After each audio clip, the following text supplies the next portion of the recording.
Hello and welcome to UPSC Hindi. कैसे हो आप और तैयारी कैसी चल रही है आपकी?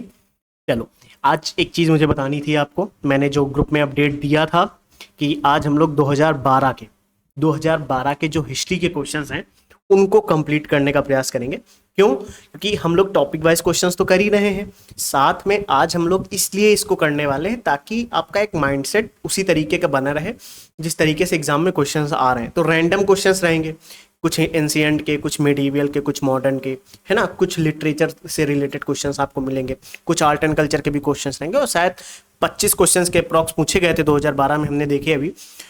अब एक चीज और, मैंने स्लाइड क्यों नहीं रखी, पीडीएफ क्यों यहाँ पे ओपन करी, उसका भी जवाब मैं दे देता हूँ।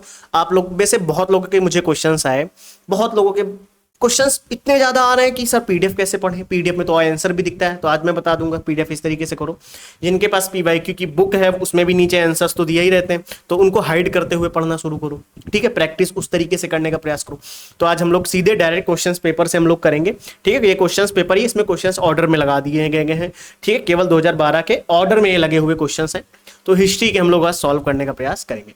दूसरी चीज, एक और चीज मैं बताता हूँ। आप लोगों ने शुरू में देखा होगा बहुत सारे बच्चे आए पढ़ने के लिए, एकदम बहुत सारे कमेंट आए, I will clear, I will clear. अब आप देखो धीरे धीरे संख्या आप एग्जाम तक जाते जाते आप देखोगे बहुत कम हो जाएगी, लिटरली बहुत कम हो जाएगी। और यही चीज है जो कंसिस्टेंसी 95% लोग नहीं रख पाते, यही मैंने कहा था। और आप देखना एग्जाम तक जाते जाते मुश्किल से 5 से 6 बच्चे बचेंगे जो कंसिस्टेंट होंगे। और जो आप देखते हो बच्चे आ रहे हैं वो तो रैंडम है, कहीं से भी कभी भी आते हैं। जो कंसिस्टेंट है वो आप देखोगे 4 से 5 ही बचेंगे जो अंत तक फॉलो करेंगे, और उनका ही एग्जाम भी निकलेगा, ये मैं दावे के साथ कहूंगा। क्योंकि वो कंसिस्टेंटली फॉलो कर रहे हैं, घर पे प्रैक्टिस कर रहे हैं, रिवाइज कर रहे हैं, टॉपिक्स पढ़ रहे हैं। क्लियर है? चलो मैं स्टार्ट करता हूं आज की क्लास। क्वेश्चन से स्टार्ट करेंगे और मैं कैमरा ऑफ कर दूंगा ताकि पूरा फोकस आपका क्वेश्चंस पेपर पे रहे। ठीक है, हिस्ट्री के आज जितने भी क्वेश्चंस हैं हम लोग करेंगे। अब पूरा फोकस आपका क्वेश्चंस पे रहना चाहिए। ठीक है, इधर उधर ध्यान भटका तो समझ लो फिर यही चीज है कि इधर उधर ध्यान ना भटकने पाए। जो लोग सीरियस है मैं उनसे बात कर। चलो, ये सवाल हम लोग कर चुके थे, याद है आपको, है ना। ये सवाल हम लोगों ने प्रैक्टिस में ही किया था जब हम लोग इंडस वैली के सवाल कर रहे थे। तो सभी को पता है मांडा कहाँ पे है, पता होगा आपको क्योंकि ये कराया है, बाकी आप लोगों ने पढ़ा भी होगा। Very good. मांडा कहाँ पे है? जम्मू कश्मीर। दायमाबाद कहाँ पे है? महाराष्ट्र, क्योंकि ये भी हम लोगों ने पढ़ा था। कालीबंगा कहाँ पे है? राजस्थान, ये भी पढ़ा था। और राखीगढ़ी कहाँ पे? हरियाणा, ये हम लोगों ने पढ़ रखा हुआ था। इजी सवाल है, कोई टफ नहीं, क्योंकि एक साइड हड़प्पन साइट्स दी गई हैं, एक साइड लोकेशंस दी गई हैं। क्लियर? चलो नेक्स्ट क्वेश्चन पे चलते हैं। क्या कह रहा है? एक साइड देखो आपको रिवर दी गई है और उनका मॉडर्न नेम दिया गया है। एक ये देखो यहाँ पे एक्सप्लेनेशन दिया है, आप चाहो तो यहाँ से पढ़ लो। एक साइड वैदिक रिवर्स दी गई हैं और एक साइड उनका मॉडर्न नेम दिया गया, यानी वैदिक नदियां दी गई हैं और एक साइड उनका आधुनिक नाम भी दिया गया। तो बस क्या करना है, मिलान करना है। तो कुभा का आधुनिक नाम क्या है? काबुल। कुभा काबुल, कुभा काबुल, कुभा काबुल। परुश्रणी रावी, परुश्रणी रावी, परुश्रणी रावी। सदा नीरा गंडक, सदा नीरा गंडक, सदा नीरा गंडक। सुतुद्री सतलज। क्लियर? चलें नेक्स्ट क्वेश्चंस की तरफ। चलो नेक्स्ट क्वेश्चन क्या कह रहा है उसको पढ़ते हैं हम लोग। कह रहा है, सवाल मस्त है, प्यारा सवाल है। देखो सवाल कह रहा है, which of the following sacred Buddhist place was situated on the river Niranjana? कौन सा बौद्ध पवित्र स्थल निरंजना नदी पर स्थित था? ये सवाल भी हम लोगों ने किया है, तो इसका आंसर बोध गया है। अब आपको पता है इसका ये चीज, अच्छा मैंने पीवाई क्योंकि जब सवाल कर रहे थे एक क्लास हुई थी जिसमें हम लोगों ने ये वाले क्वेश्चंस किए थे, वहां पे इसको मैंने एक्सप्लेन भी किया था। अब आपने बहुत लोगों ने मुझे मैसेज किया, सर एक्सप्लेनेशन कहाँ से कर रहे हो, वो सोर्स बता दो। अरे भाई साहब ये देखो, कहीं कोई सोर्स नहीं है मेरे पास, मैं कोई अलग से सोर्स लेके नहीं आया। प्लीज बात समझो। क्या लिखा हुआ है? गृह त्यागने के बाद सिद्धार्थ बुद्ध ने वैशाली के अलार कलाम से सांख्य दर्शन की शिक्षा ली। तो यहाँ पे 3 फैक्ट हैं आपके पास। देखो रटोगे तो नहीं याद कर पाओगे, बस समझते हुए चलो, थोड़ा सा फील करते हुए चलो। अच्छा हाँ, वैशाली के अलार कलाम थे। जैसे आपसे कोई कह दे आपके दोस्त का नाम बताया, रहे कि ये ऋषभ भाई जी यहाँ के हैं, ये वहाँ के हैं, ऐसे कोई अगर आपसे बोले तो ये चीज मैं आपसे बोलना चाहता हूँ। जैसे कोई आपसे बोले कि ये गौरव सर यहाँ पे रहते हैं, तो आप फील करते हो हाँ गौरव सर गोरखपुर के, ऐसे करते हुए, है ना। तो ये चीज आपको बस ध्यान में रखनी है। तो वैशाली के अलार कलाम, सांख्य दर्शन से शिक्षा ग्रहण करी बुद्ध ने। क्लियर है? और ये प्रथम गुरु भी हुए सिद्धार्थ के, यानी गौतम बुद्ध के। तो ये चीज जब आपके सामने स्टेटमेंट के फॉर्म में कभी आएगी ना, तो ऐसे आपको याद रहेगी। ठीक है, अलार कलाम के बाद सिद्धार्थ ने राजगीर के रुद्र करामपुत्र से शिक्षा ग्रहण की, ये भी मैंने बताया था, है ना। और उर्वेला में सिद्धार्थ को कौंडिन्य, वप्पा, भादिया, महानामा और अस्सागी 5 साधक भी मिले थे, ये भी मैंने यहीं से बताया था। कोई बहुत रॉकेट साइंस नहीं बताई, मैं हमेशा से कहता हुआ आया हूं कि कुछ भी ऐसा नहीं है जो मैं बहुत अलग से कुछ बताऊंगा, सब लिखा हुआ है कहीं ना कहीं, है ना। तो ये सारी चीजें आप पढ़ो, क्लियर है। अब जैसे बुद्ध ने अपना प्रथम उपदेश सारनाथ ऋषिपत्तनम में दिया, बौद्ध ग्रंथों में धर्मचक्र प्रवर्तन उसे कहा गया, है ना। ज्ञान प्राप्ति के बाद सिद्धार्थ बुद्ध के नाम से जाने गए और जहां पे ज्ञान प्राप्ति हुई वो स्थान बोध गया कहलाया, क्लियर है। तो ये सारी चीजें बेसिक बेसिक आप पढ़ते हुए चलो। जैसे ये सवाल अब हम लोग करेंगे, क्या कह रहा है, अशोक का समकालीन तुर्मय कहां का राजा था। Turamaya a contemporary of Ashoka was the ruler of, ये कहां का राजा था, कहां का राजा था, मिस्र का, ठीक है। अब what is the explanation of this, जैसे मैं आपको इसके एक्सप्लेन नीचे लिखा हुआ है, लेकिन अब मैं आपको अगर ऐसे नॉर्मल तरीके से बताऊं तो ये कहां पे मिला पता, ये 13वें शिलालेख में 5 यवन राजाओं के नाम मिलते हैं। जो 13वां शिलालेख था, आप लोग पढ़ना जरूर इसको, जो 13वां शिलालेख था वहां पे 5 यवन राजाओं के नाम मिले, 5 यवन राजाओं के नाम मिलते हैं। उनमें जैसे अंतियोक, तुर्मय, अंतिकिन, मग, अलिक सुंदर, ये नाम थे। अब जैसे यही नाम सेम यहाँ पे लिखे गए हैं, ये देखिए, कोई बहुत रॉकेट साइंस नहीं है, सिंपल यही नाम यहाँ पे लिखे गए, अंतियोक, तुर्मय, अंतिकिन, मग और अलिक सुंदर, क्लियर है। हिस्ट्री का ये 2012 में देखो मौर्य साम्राज्य से सवाल आया। नेक्स्ट क्वेश्चंस की तरफ चलें, चलो नेक्स्ट सवाल हमारा क्या कह रहा है उसकी तरफ जंप करते हैं। चलो कह रहा है, अब ये पीडीएफ भी हमें कहीं ना कहीं से मिली है, अब ऐसा थोड़ी ना है, लेकिन ये सवाल है इंपॉर्टेंट, अच्छे सवाल है, 2012 में आए थे। कह रहा है गुप्त काल, गुप्तोत्तर काल के सवाल है। कह रहा है पुंड्रवर्धन भुक्ति वॉज लोकेटेड इन, कहाँ पे है, पुंड्रवर्धन भुक्ति कहाँ पे है, उत्तर बंगाल में है, बिहार में है, उड़ीसा में है, असम में है। तो ध्यान रखना ये नॉर्थ बंगाल में है, कहाँ पे है, नॉर्थ बंगाल। अच्छा सवाल मैं आपसे पूछता हूं, चलो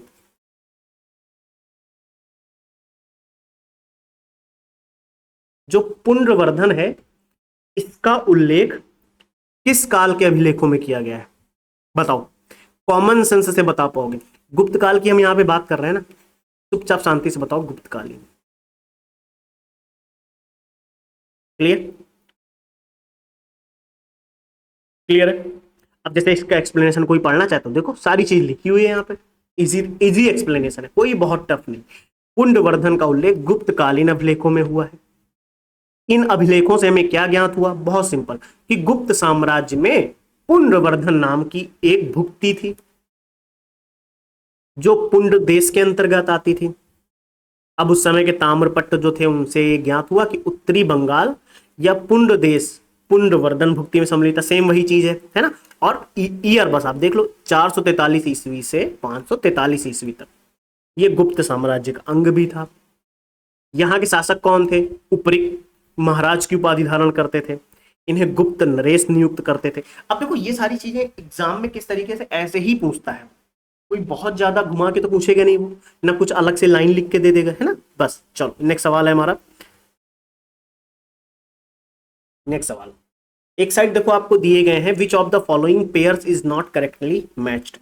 एक साइड कर्पूर मंजरी, मालविकाग्निमित्रम, मुद्रा राक्षस और सौंदरानंद, ये आपको जो रचनाएं हैं वो लिखी गई हैं, और एक साइड उनके रचयिता, किसने क्या लिखा है ये नहीं पूछा, इसमें पूछा गया कौन सा सही नहीं है। देख लो स्टेटमेंट देखो क्या लिखा है, कौन सा सही सुमेलित नहीं है, चलो बताओ। तो मालविकाग्निमित्रम किसने लिखी है, देखो मैं आपको बता देता हूं, कर्पूर मंजरी किसने लिखी पता है, कर्पूर मंजरी, कर्पूर मंजरी लिखी है राजशेखर ने।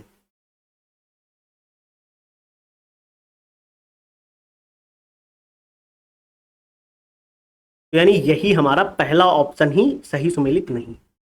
कालिदास ने मालविकाग्निमित्रम लिखी, बिल्कुल सही, गलत नहीं है, क्लियर है, ये हमारा ऑप्शन सही है, पहला ही ऑप्शन तो हमारा हो गया आंसर। मुद्रा राक्षस विशाख दत्त ने लिखी, सौंदरानंद अश्वघोष ने लिखी, क्लियर, क्लियर। अच्छा, अश्वघोष की और भी रचनाएं हैं, बुद्ध चरित जैसे कि अश्वघोष ने लिखी, सूत्रालंकार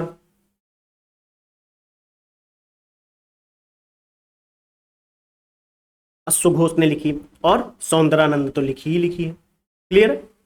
चले, अब जैसे ये सारी चीज अब मैं कहां से बता रहा हूं, अरे सर कहां से बता रहे हो आप, तो जैसे अब मैंने आपको हर्ष की रचनाएं कौन कौन सी हैं, नागानंद, रत्नावली, प्रियदर्शिका, कहां पे लिखा है सब ये देखो। मैं यही तो आपको सिखाने का प्रयास करूं, कोई यहाँ पे आके बहुत बड़ी बड़ी बातें कर दे, है ना, कोई भी यूट्यूब पे आके बहुत बड़ी बड़ी बातें करे, भाई साहब सब कुछ बुक में है, उससे बाहर कोई कुछ बताता नहीं है, कहीं ना कहीं से पढ़ के बताता है, बस मैं भी वही कर रहा हूं। बस आपको मैं बस बता रहा हूं कि भटको मत, जो चीज है आप उससे पढ़ो एक बार, बस मैं इतना कहना चाह रहा हूं, एक बार पढ़ो। ये देखो, नागानंद, रत्नावली, प्रियदर्शिका किसकी रचनाएं हैं, हर्ष की, मालविकाग्निमित्रम कालिदास, मुद्रा राक्षस विशाख दत्त, बुद्ध चरित, सूत्रालंकार, सौंदरानंद अश्वघोष, Karpura Manjari Rajashekhara. Clear? I think this point is clear, right? चलें आगे, चल नेक्स्ट क्वेश्चंस की तरफ चलते हैं। क्या कह रहा है क्वेश्चन, पढ़ो। वो चोल राजा कौन था, वो चोल राजा, अच्छा, वो चोल राजा कौन था जिसने श्रीलंका को पूर्ण स्वतंत्रता दी और सिंघल राजकुमार के साथ अपनी पुत्री का विवाह कर दिया? Who was the Chol monarch who completely freed Sri Lanka and got his daughter married to the Singhal prince? चलो बताओ, करो इस सवाल को, आपके पास 10 सेकंड है, प्रॉपर 10 सेकंड है, सोचो, करो, टाइम लेके करो, याद करो, मैंने सवाल पढ़ दिया, आप करो।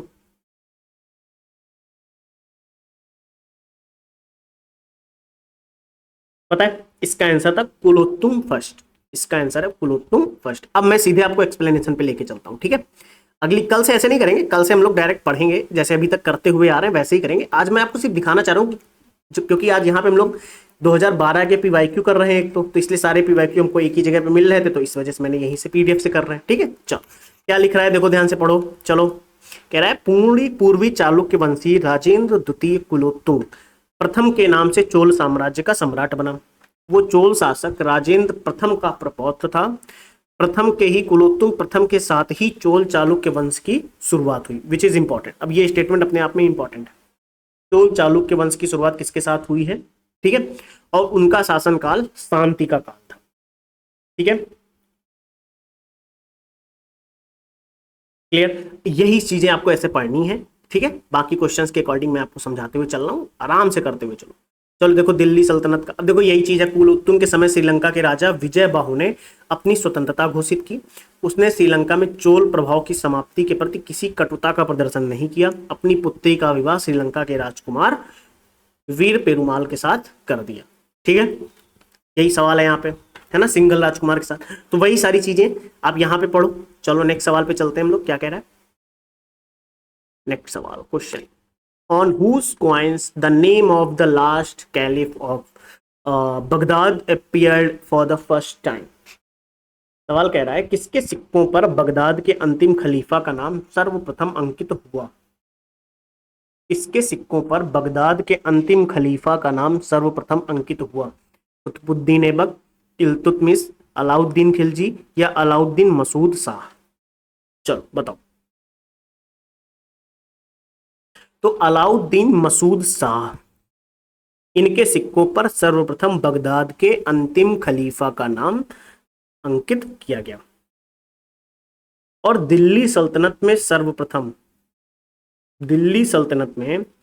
सर्वप्रथम इल्तुतमिश ने अपने सिक्कों पर खलीफा का नाम लिखवाया था। ये ध्यान रखना, यहाँ पे बगदाद के अंतिम खलीफा की बात की जा रही है ना? बगदाद के अंतिम खलीफा का नाम अलाउद्दीन मसूद शाह था, लेकिन जब हम दिल्ली सल्तनत में सर्वप्रथम की जब हम बात करते हैं तो इल्तुतमिश ने अपने सिक्कों पर खलीफा का नाम अंकित करवाया था, यानी खलीफा का नाम लिखवाया था, ऐसा आप समझ लो, ठीक है? चले, और ये चीज स्टेटमेंट में दी गई है आपको, ये देखो, इल्तुतमिश ने अपने सिक्कों पर खलीफा का नाम अंकित करवाया था दिल्ली सल्तनत। कोई बहुत बड़ी चीज मैंने आपको नहीं बताई, 2-3 बार मैं कह रहा हूं, आप 2 बार, मात्र 2 बार इसका रिवीजन कर लो। आप मैं गारंटी के साथ कह रहा हूं, आप इसका 2 बार रिवीजन कर लेना केवल आज के बाद। बस जिस दिन एग्जाम होगा ना, अगर यहां से क्वेश्चन आया देखो मैं कहना क्या चाहूँ, जब भी आप किसी चीज का 2 बार रिवीजन करते हो वो आपको ऐसे याद भले ना रहे, लेकिन जब आपके सामने लिख के आएगी ना, कहीं लिख के आएगी, तो उसको आप कनेक्ट कर ले जाओगे, हाँ हाँ हाँ अरे ये तो उससे रिलेटेड। और क्वेश्चन में वहां आंसर आपके सामने होता है ना, प्रीलिम्स में। मेंस की तो बात ही नहीं कर रहे अभी हम। चलो नेक्स्ट सवाल क्या कह रहा है, चलो देखो नेक्स्ट सवाल है, चलो पढ़ो। Which of the following Sangam ports were situated on the western coast? निम्न में से कौन सा संगम पत्तन पश्चिमी तट पर स्थित थे? सबसे पहले सवाल रीड किया करो आराम से। कह रहा है which of the following Sangam ports were situated on the western coast, यानी कौन सा पत्तन, कौन सा पोर्ट, संगम पत्तन, संगम समय का पोर्ट पश्चिमी तट पर स्थित था। पश्चिमी तट पर कोरकै, पुहार, टोंडी, मुसिरी। कोरकई, पुहार, टोंडी, मुसिरी। चलो बताओ, करो। देखो सवाल इजी है टफ है उससे मतलब नहीं है। सवाल यहाँ पे ऐसा है कि आप थोड़ा बहुत पढ़े होगे तो कॉमन सेंस से कर दोगे इसको। पता है आपको? देखो ध्यान से मैं बताता हूँ। तो संगम काल के पश्चिमी तट के जो प्रमुख बंदरगाह कौन कौन से थे पता है? नौरा, टोंडी, मुसिरी, नेल्सिडा। अगर आपने ये पढ़ा होगा ना, ये चीज केवल आपने पढ़ी होगी, जैसे नौरा, एक था टोंडी, बताने की जरूरत नहीं, लिखा ही हुआ है। फिर एक था मुशिरी, ठीक है। फिर एक कौन सा था, नेल्सिडा। तो अब यहां से आप संगम पत्तन आपको अगर पता होता तो आप कॉमन सेंस से कर देते, यार टोंडी दिख रहा है यहां पे और मुशिरी दिख रहा है, बस। क्लियर है? अभी इसका एक्सप्लेनेशन आप दिखाएंगे, आपको सारा लिखा हुआ है। आंसर समझ आ गया? यहाँ पे सी आंसर आपका सही हो जाएगा। तो अब याद कर लो संगम पत्तन के पश्चिमी तट पर कौन कौन स्थित था। क्लियर? नौरा, टोंडी, मुशरी। अच्छा ये जो मैं करा रहा हूं इसको पढ़ाना नहीं कहते, इसको प्रैक्टिस कहते हैं, ठीक है। पढ़ाना नहीं है ये कि जो सामने लिखा है वही छपाते चले जाओ। ये आदत मुझे भी कम अच्छी लगती है, इसीलिए मैं प्रैक्टिस पे ज़्यादा जोर देता हूँ कि जब भी मैं पढ़ाऊँ ज़्यादातर प्रैक्टिस कराऊँ। अगर कभी आप क्लास देखना, जब मैंने जो ध्रुव बैच में क्लासेस ली हैं, अगर आप वहाँ पे देखेंगे गौरव सर ने जो जीएस की क्लासेस ली हैं, गौरव सर की जो भी क्लासेस अगर आप देखो उन्होंने क्या मजे से पढ़ाया है। सत्य सर की क्लासेस देखो जैसे पढ़ाते हो, पढ़ाने का मतलब क्या होता है, चीज़ें आपके सामने इस तरीके से ओपन की जाए कि फिर उसके बाद कुछ बचे ना, थिंकिंग प्रोसेस पे आपका काम कराया जाए। ऐसे ही मैंने ध्रुव बैच में वहाँ पे क्लासेस ली, अगर आप देखो तो वहाँ पे जैसे जब मैंने इकोनॉमिक्स कराई, जब मैंने वहाँ पे इकोनॉमिक्स की पूरी आंसर राइटिंग कराई, साइंस एंड टेक्नोलॉजी कराई, इन्फॉर्मेशन वहाँ भी सामने होती थी, लेकिन मैं आपके थॉट प्रोसेस पे काम करता था, थिंकिंग प्रोसेस पे काम करता था, क्योंकि सारी चीज़ अवेलेबल है पढ़ने के लिए, लेकिन लोग पढ़ नहीं पा रहे हैं, ये सबसे बड़ी प्रॉब्लम है। इसी चीज़ को मैं टैकल करने का प्रयास कर रहा हूँ। खैर जितना हो पा रहा मैं कर रहा हूँ आप लोगों के साथ, इसीलिए मैंने अपनी आईडी दे रखी है, आप वहाँ से क्वेश्चंस पूछो। इसीलिए मैंने कहा है कि इसीलिए आप मेरी आईडी रखो, आप मेरे पास फालतू के मैसेज मत करना, कोई रिप्लाई तो ऐसे भी नहीं मिलता है फिर, है ना। आईडी है, कोई डाउट है मेंस को लेके, कोई डाउट है प्रीलिम्स को लेके, कोई डाउट है तैयारी को लेके, कोई डाउट है, कैसा कोई भी डाउट हो तुरंत मैसेज कर दो, ठीक है। यहाँ पे मैं कभी कुछ गलत हो जाए मेरे से प्रैक्टिस में तो सब बता दो कि ये सर एक बार बता दीजिए गलत है कि मुझसे गलत है, एक बार कंफर्म कर लीजिए मुझसे, ठीक है। चल यहाँ पे चीज क्लियर हो गई। चलें मन से पढ़िए। सबसे पहले ये एक्सप्लेनेशन आपके सामने लिखा है, यही चीज मैंने आपको दिखाई। नौरा, टोंडी, मुशरी, नेल्सिडा, ये थे उस समय के प्रमुख बंदरगाह। और पूर्वी तट पर जैसे प्रमुख बंदरगाह कौन सा था, कोरकै। देख रहे हो? तो सारी चीजें हैं, सारी कुछ अवेलेबल है, ये आपके नोट्स में है, जो आपके पास पीवाईक्यू की पीडीएफ है उसमें। मत परेशान होना कि ये पीडीएफ कहाँ से सर लेके पढ़ा रहे हैं, अब आधे इसमें परेशान होंगे मुझे पता है। अरे मत होना, सारे क्वेश्चंस वहां पे मिलेंगे, सिर्फ 2012 के मैं हिस्ट्री के करा रहा हूँ। चलो बताओ, कह रहा है निम्नलिखित में से कौन महाभारत के तेलुगु अनुवादों के लिए विख्यात है। Who among the following are known for their Telugu translation of the Mahabharata? Telugu translations of the Mahabharata. Kamban, Kuttan, Nannaya, Tikkana. I think अब चीजें आपको धीरे धीरे क्लियर हो रही होंगी। यहां पे अगर मैं इसका आंसर बताऊं तो कुट्टन नहीं था, सिर्फ और सिर्फ नन्नय और टिक्कन। नन्नय और टिक्कन ये दो थे, ये महाभारत के तेलुगु अनुवादों के लिए विख्यात थे। इसीलिए मैं कह रहा हूं महाभारत के जो तेलुगु अनुवाद हुए इनका प्रारंभ किसने किया, नन्नय ने। ये चीज ध्यान रखना,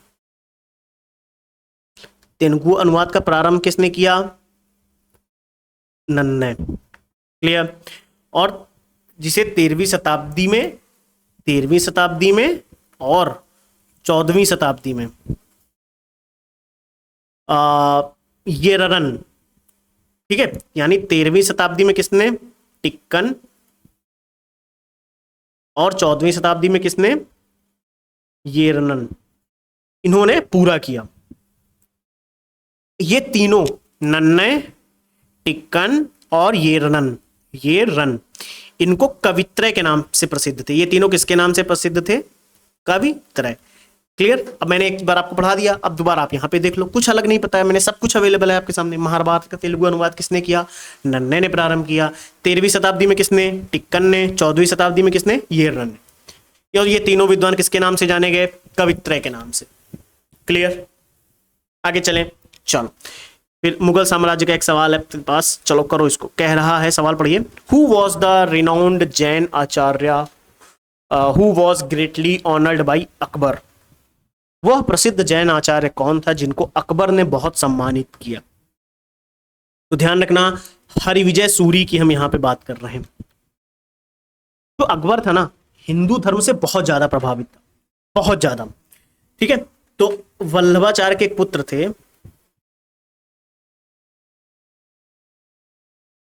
वल्लभाचार्य के पुत्र थे, पता कौन था, वल्लभाचार्य के पुत्र थे विट्ठलनाथ।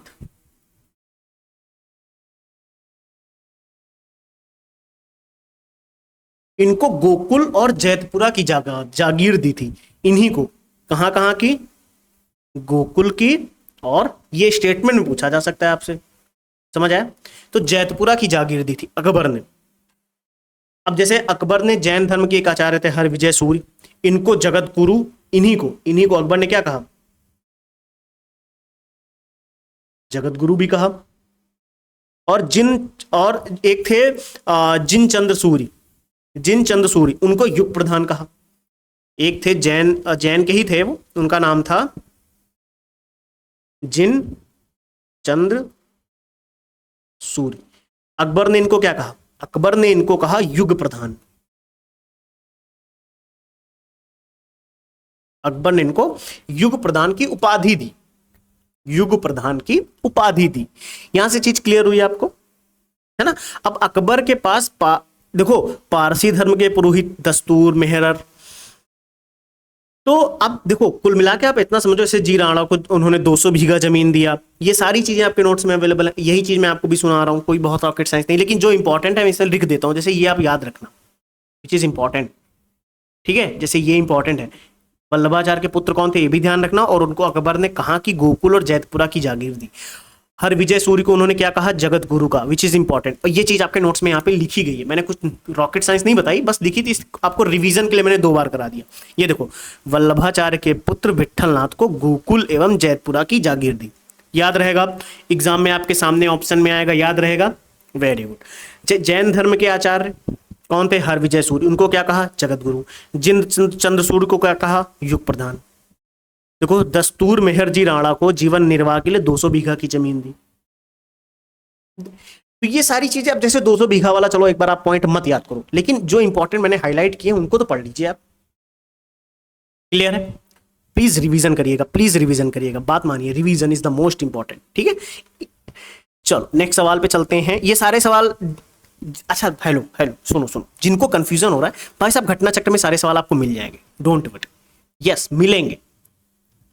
जिन्हें कंफ्यूजन है कि ये कहां से करा रहे हैं, घटना चक्र में सारे सवाल हैं, डोंट वरी। आपके पास कोई और पीवाईक्यू की बुक होगी ना, तो इससे रिलेटेड इंफॉर्मेशन जरूर मिलेगी आपको, मत परेशान हो। अगर आपके पास जो पीवाईक्यू की बुक है, आप वहां से क्वेश्चंस प्रैक्टिस करो, प्लीज वहां से प्रैक्टिस करो। मैं बार बार कह रहा हूं, ये 100 बार मैं बोलूंगा, क्योंकि मेरे पास मैसेज आते हैं कि सर बुक बताओ, बुक। मैं कह रहा हूं आप जहां से प्रैक्टिस कर पा रहे हो करो प्रैक्टिस, यहां पे कुछ एक्स्ट्रा इंफॉर्मेशन ले लो आके, अगर आपके पास वहां पे नहीं है, बस सिंपल। ठीक है, चलो। Who among the following were Jahangiri painters, कौन जहांगीरी चित्रकार थे, चलो बताओ। अब्दुसम्मद, अब्दुस्मद, अब्दुल हसन, आका रिजा, मीर सैयद अली। चलो बताएं, इसका एक्सप्लेनेशन एक एक लाइन हम पढ़ेंगे। ठीक है, चलो कोई बात नहीं, हम पढ़ेंगे। अब्दुसम्मद, अबुल हसन, अकारिजा, मीर सैयद अली। पता है इसका आंसर क्या होगा?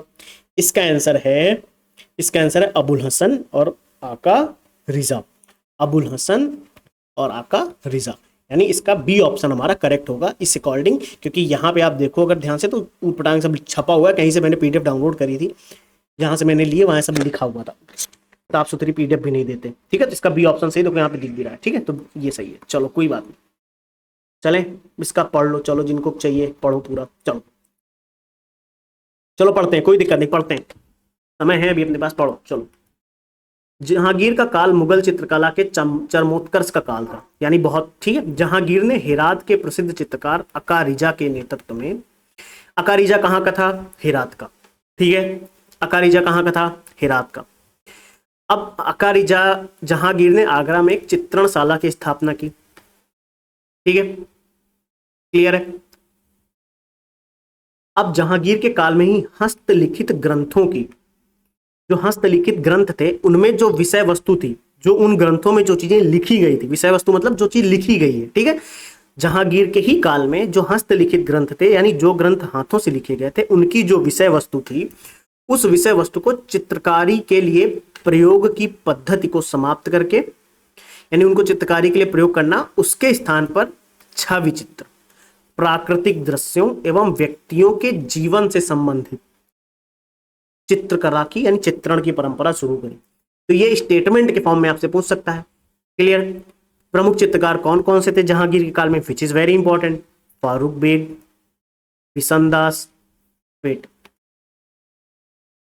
वेट अब आओ, फारूक बेग, बिशनदास, उस्ताद मसूर, दौलत, मनोहर, अकारिजा देखो अभी देखा हम लोगों ने, अबुल हसन अभी देखा हम लोगों ने।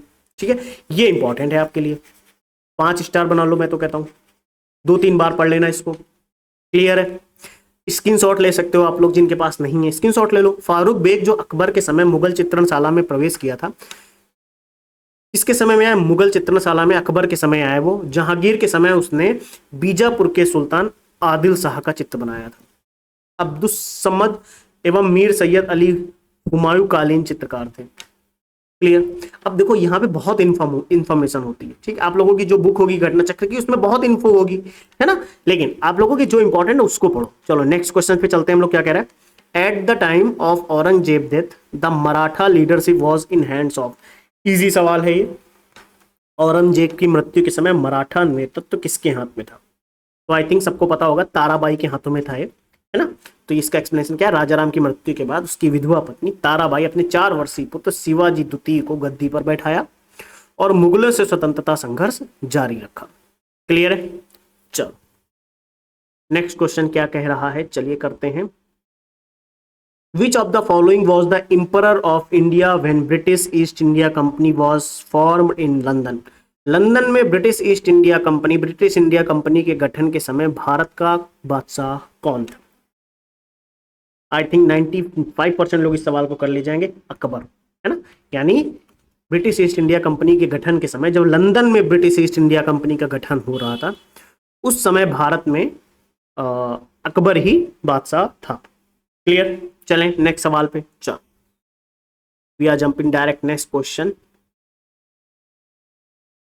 चलो सवाल करो, पढ़ो सवाल पढ़ो, क्या कह रहा है पढ़ो उसको। कह रहा है कि a provisional government of India with Raj Mahendra Pratap as it president was established during the first world war in. कहाँ पे? प्रथम महायुद्ध के दौरान कहां पर भारत की एक अनंतिम सरकार बनी थी जिसके प्रेसिडेंट राजा महेंद्र प्रताप थे? अफगानिस्तान में। Very good. कहां पे बनी थी? अफगानिस्तान। तो किसके सहयोग से बनी थी? अगर वो भी आपसे पूछ ले तो ध्यान रखना, जर्मनी के सहयोग से बनी थी। ठीक है। अब मंत्रिमंडल के बहुत अन्य सदस्य भी थे, जैसे बरकतुल्ला प्रधानमंत्री थे, मौलाना अब्दुल्ला, मौलाना बशीर, सी पिल्लई, शमशेर सिंह, डॉक्टर मथुरा सिंह, खुदा बख्श, मोहम्मद अली। क्लियर है। तो अच्छा, एक भारत में आंदोलन भी चला, हिजरत आंदोलन। अब हिजरत आंदोलन, जो भारत में हिजरत आंदोलन चला, इससे जुड़े कई नेता अफगानिस्तान और तुर्किस्तान भी गए हैं बाद में, ठीक है, और जहां पे उन्होंने खुदाई सेना की स्थापना करी। क्लियर है? तो ये चीज आप ध्यान रखना, विद्रोह के समय का सवाल है, रिवॉल्ट के समय का। क्लियर है? ये एक सारी इंफॉर्मेशन आपके सामने। जर्मनी के सहयोग से बने थे और 1915 में बने थे। ये चीज आप यहाँ लिखना चाहो तो लिख सकते हो, ठीक है। चलें, चलो अगला सवाल क्या कह रहा है, सवाल पढ़ो कि सामाजिक सांस्कृतिक जागृति, निम्न जाति मजदूर संघ और किसान आंदोलन से जुड़े सवाल हैं आगे के। यानी राजा राम मोहन राय को राजा की उपाधि किसने दी? इजी सवाल है ना, कई बार पढ़ा होगा आप लोगों ने। अकबर द्वितीय ने। किसने दी थी? अकबर द्वितीय ने दी थी। अच्छा, भारत में पत्रकारिता का अग्रदूत किसे माना जाता है?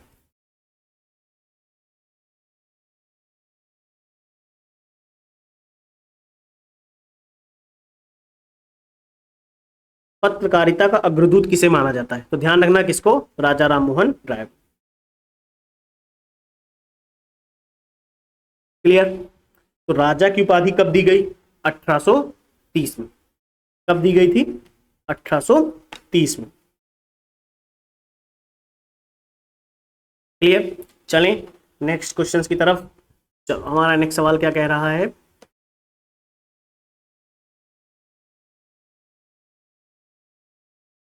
Which of the following college was the first to be established? निम्नलिखित कॉलेजों में सर्वप्रथम किसकी स्थापना हुई? सबसे पहले किसकी स्थापना की गई? Hindu college, Calcutta, Delhi college, Mayo college, Muslim Anglo oriental college. बताओ। तो ध्यान रखना सब, अगर एक तरफ से मैं बताऊं तो आप एक चीज ध्यान रखना, जब हम मुस्लिम एंग्लो ओरिएंटल कॉलेज की जब बात करते हैं तो उसकी स्थापना हुई है 1875 में। जब हम मेयो कॉलेज की बात करते हैं तो इसकी भी स्थापना 1875 में हुई है। और जब हम दिल्ली कॉलेज की बात करते हैं तो इसकी हुई है 1824 में। क्लियर है? और जो हिंदू कॉलेज कलकत्ता का है, इसकी स्थापना हुई थी 1817 में। और इसकी हिंदू कॉलेज की स्थापना करी किसने थी? राजा राम मोहन राय ने। ये भी ध्यान रखना, किसने की थी?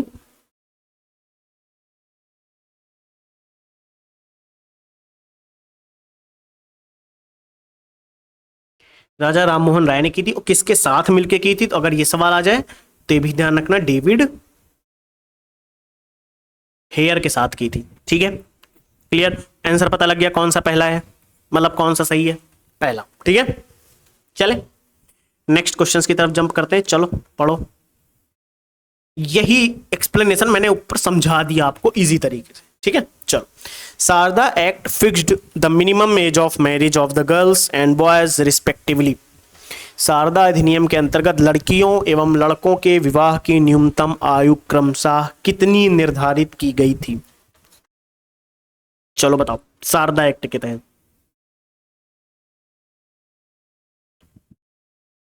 पता है कितनी की गई थी? 14 से 18 वर्ष। ठीक है, 14 से 18 वर्ष। एक्सप्लेनेशन अगर आप पढ़ो तो ध्यान से देखो क्या लिखा है। 1891, पहले डेट ध्यान रखो। ठीक है, ब्रिटिश सरकार ने एसएस बंगाली के सहयोग से, ये वर्ड ध्यान रखना है आपको, एज ऑफ कंसेंट एक्ट पारित किया। ठीक है, जिसके अनुसार 12 वर्ष से कम आयु की कन्याओं के विवाह पर प्रतिबंध लगा दिया गया। यानी 12 वर्ष से कम की जो बच्चियां होंगी, बेटियां होंगी, उनकी शादी, लड़कियों की शादी नहीं हो सकती। और तिलक ने एज ऑफ कंसेंट एक्ट का विरोध करते हुए इसे भारतीय सामाजिक मामलों में विदेशी हस्तक्षेप माना।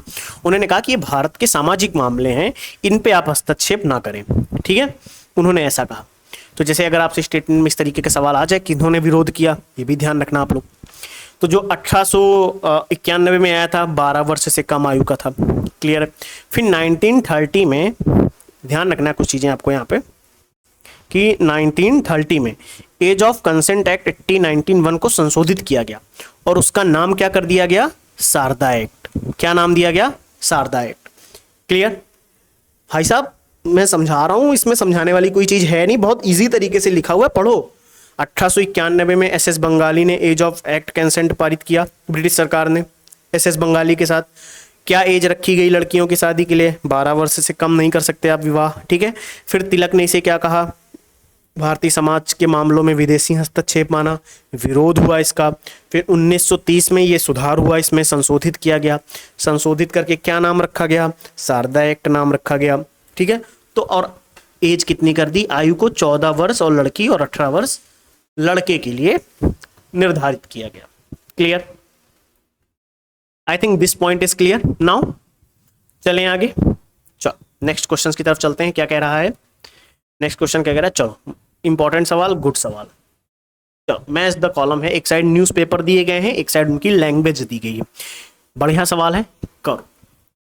भारत मित्र, राष्ट्रमित्र, प्रजामित्र, नायक, बंगाली, गुजराती, हिंदी, मराठी। कह रहा है मिलान करो। तो भारत मित्र की भाषा कैसी थी? हिंदी, बताने की जरूरत नहीं, ये सबको पता होगा। राष्ट्रमित्र की भाषा कहती थी मराठी। ठीक है, राष्ट्रमित्र की भाषा मराठी। प्रजामित्र गुजराती। ठीक है, और नायक की बंगाली। ठीक है, चलें याद हो जाएगा। भारत मित्र हिंदी, भारत मित्र, दो चार बार बोलो मेरे साथ, भारत मित्र हिंदी, भारत मित्र, आंखें बंद करो, चलो आंखें बंद करो, भारत मित्र हिंदी, राष्ट्रमित्र मराठी, प्रजामित्र बंगाली, प्रजामित्र गुजराती, प्रजामित्र गुजराती, नायक बंगाली। ठीक है, प्रजामित्र गुजराती, नायक बंगाली। चले नेक्स्ट क्वेश्चंस पे जंप करें, ये कर लेंगे आप लोग। चलो सवाल है, बढ़िया सवाल है आपके सामने। चलो बाद में पहले सवाल पढ़ो, क्या कह रहा है? Which of the following movements ड्रीव women out from seclusion of home? किस आंदोलन ने महिलाओं को घर की चार दीवारी से बाहर निकाल दिया? चलो बताओ। स्वदेशी आंदोलन, होम रूल आंदोलन, असहयोग आंदोलन या सविनय अवज्ञा आंदोलन? तो ध्यान रखना है, इन सभी आंदोलनों ने, इन सभी मूवमेंट्स ने महिलाओं को घर की चार दीवारी से बाहर निकाला। ये भी सही है, ये भी सही है, ये भी सही है और ये भी सही है। क्लियर? सबसे पहले 1905 में जो स्वदेशी आंदोलन हुआ, इसने महिलाओं को बाहर निकालना शुरू किया। धीरे धीरे आप देखोगे जितने भी आंदोलन हुए उनमें महिलाओं की भूमिका आप देखोगे। ठीक है, चलें, चलो नेक्स्ट क्वेश्चन पे चलते हैं। कह रहा है which act for the first time made it possible for Indians to take some share in the administration of their country? यानी किस एक्ट की बात की जा रही है जिसने भारतवासियों को अपने देश के प्रशासन में कुछ हिस्सा लेना संभव बनाया? चलो बताओ। Very good, charter act 1833। Clear? Statement explanation पढ़ेंगे। देखो 1833 के चार्टर अधिनियम में यह व्यवस्था की गई कि कंपनी में किसी भी भारतीय को उसके धर्म, जन्म स्थान, जाति और रंग के आधार पर कंपनी के अधीन किसी पद पर नियुक्ति से वंचित नहीं किया जाएगा। यानी आप 1833 के चार्टर को एक तरीके से यह भी कह सकते हो कि जो कंपनी का व्यापारिक अधिकार पूर्णतया समाप्त कर दिया गया था। क्लियर है? यानी कंपनी का काम केवल भारत का शासन करना रह गया था। क्लियर हो गया पॉइंट? चलो नेक्स्ट क्वेश्चंस की तरफ चलें। चलो नेक्स्ट सवाल क्या कह रहा है हमारा? The national leader who was elected president of the Central Legislative Assembly in 1925 was, वे राष्ट्रीय नेता कौन थे जो 1925 में सेंट्रल लेजिस्लेटिव असेंबली के अध्यक्ष निर्वाचित हुए? 1925 में सेंट्रल लेजिस्लेटिव असेंबली के अध्यक्ष कौन निर्वाचित किए गए बताओ? तो ध्यान रखना, विट्ठल भाई पटेल। ये डी ऑप्शन हमारा सही है, विट्ठल भाई पटेल। क्लियर? चलें नेक्स्ट सवाल क्या कह रहा है हमारा? चलो, who of the following was interested with finance in United province after the election of 1937? 1937 के चुनाव के पश्चात यूपी में गठित मंत्रिमंडल में किसको वित्त विभाग सौंपा गया? वित्त विभाग किसे सौंपा गया 1937 के चुनाव के बाद जो यूपी में मंत्रिमंडल गठित हुआ? तो ध्यान रखेंगे, रफी अहमद किदवई को। ठीक है, लेकिन ये इतना टफ सवाल है, मानते हैं हम, सवाल टफ है, इतना डिटेल में पूछा है, यूपी तक का पूछ लिया, मंत्रिमंडल में विभाग तक पूछ लिया। ठीक है, मानते हैं, पीसीएस की ये आदत रही है कि अजीब से सवाल पूछते हैं, तो इस तरीके के सवाल जब ना है ना तो छोड़ना उचित रहता है। खैर जब आप पढ़ते हो तो मिलता है आपको, नोट्स में इंफॉर्मेशन मिलेगी इसकी, है ना, जीसी में मिलेगा, बिल्कुल मिलेगा। चलें आगे, ये एक्सप्लेनेशन आप पढ़ेंगे। जैसे यहाँ पे क्या लिखा है, कैलाश नाथ काटजू कानून एवं न्याय मंत्री बनाया गया। कल को ये भी पूछा जा सकता है कैलाश नाथ काटजू के बारे में। चलें, अच्छा जो मेन चीजें होती हैं उनको ना वो ना गलत होने पाए, है ना। जैसे ये सवाल देखो, यहाँ पे क्या दिया गया है, एक सवाल दिया गया मैच द कॉलम। एक साइड कांग्रेस के प्रेसिडेंट दिए गए हैं और एक साइड उनका अधिवेशन का स्थान दिया गया है, ठीक है। चलो करो इसे, एक साइड आपको प्रेसिडेंट दिए गए हैं और एक साइड दिए गए हैं अधिवेशन स्थान। Doctor M.A. अंसारी, पुरुषोत्तम दास टंडन, सरोजनी नायडू, सुभाष चंद्र बोस। मिलान करने के लिए बोला है, मिलान करो, चलो ठीक है। मिलान करने के लिए बोला है, चलिए करिए, आराम से करिए, कोई जल्दबाजी नहीं, आराम से करो।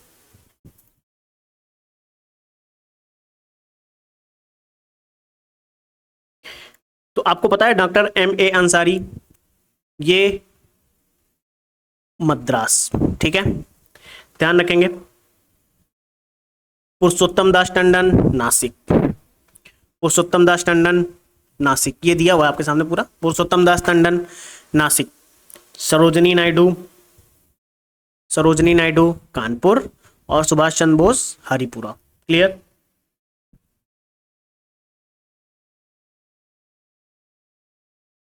क्लियर। तो जो 1927 में मद्रास में जो सम्मेलन हुआ वो 42वां था।